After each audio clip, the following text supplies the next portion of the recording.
Okay, kaya ko sinasabi sa inyo na para makapagplano kayo ng maayos sa inyong pagdadrive, importante yung dumistansya ka.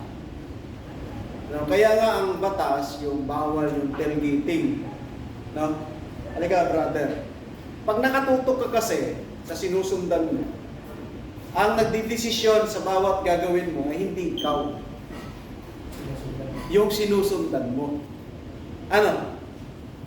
Kung umabante yung sinusundan mo, abante ka rin. Pagka huminto, hinto ka rin. So, sino nagdadrive ngayon sa'yo? Sa truck mo? Ikaw ba o yung sinusundan mo? So, kaya sabi nung no tailgating. Huwag kang tumutok sa sinusundan. Kasi, hindi mo makikita yung tinatawag natin get the big picture. No? Kasi kailangan malawak ang abot tanaw mo. Para sabi roon sa exam na ginagawa ng mga natin, no? Kailan ka magdidesisyon habang ikaw ay nagmamaneho. Paano ka makakapagdesisyon ng tama kung malapit ka sa sinusundan mo? Tapos yung sinusundan mo ay container van o malaking sasakyan din. Para ka lang nakatitig sa pader. Hindi mo alam kung kailan sila magpiprino, hindi mo alam kung saan sila kakaliwa o kakanan. Kasi ang lapit mo sa sinusundan. Okay ba yun? Ha? Dapat ganun yung makita namin. Kasi ang pinag-uusapan natin dito ay hindi para matuto, mag-drive at magpagalaw lamang ng isang articulated vehicle. Ang pinag-uusapan natin dito ay makuha natin yung salitang defensive driver. At makikreate mo yan pag sinusunod mo yung rules under the Law of Republic, Article 41-6.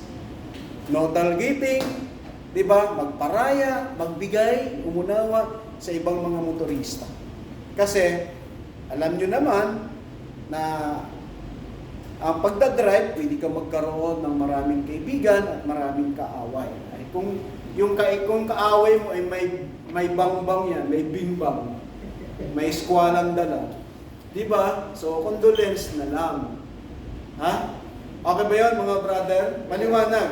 Ha? Kaya dapat dumistansya para makapagplano ng maayos yung sinasabi kanina ni Sir Arevalo. Paano ka makakapagplano kung masyado kang malapit? Ang ano mo doon, bahala na. Preno! Paano yung nasa likod mo? Kawawa rin naman. Hindi niya alam na mayroon ka palang sinusundan na malapit, tapos siya naman tutok din ng tutok. Kaya pag preno mo, ayun, hindi ka nga sumalpok sa sinusundan mo, pero yung nasa likod mo, sumalpok naman sa'yo. Involved ka pa rin sa aksidente. Normal naman yun. Pagka sinabi ko, ayaw nyo ng aksidente, tama? Meron bang may gusto ng aksidente rito? Wala naman, di ba? Pero bakit nangyayari? Kasi, yung aggressiveness ng isang driver, gusto lagi siyang mauna, gusto lagi siyang magaling sumingit. Tama, mga tipong sa kalye, ang kailangan dyan, disiplina.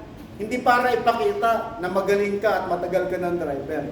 Ano ang gagawin mo ngayon pag nagsimula kang mag-drive sa buong maghapon? Ano yung performance gagawin mo habang ikaw ay nasa kalye?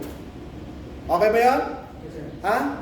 Mga paalala lang po ito. No? Sabi nga ng mga kasabihan, no? Hindi pa ako matanda, ang paalala ay gamot sa mga taong yun, nakakalimot. So, no tailgating wala tayong pag-uusapan diyan. Pag bumangga kayo sa sinusundan, alam na. Wala na tayong, sir, hindi kumapit yung preno eh. Sir, bigla akong huminto eh. Hindi, pinag-usapan na natin yan. Tinapos na natin sa talakayan is about defensive driving. Okay ba yan? O, sige, palakpakan natin ang bawat isa.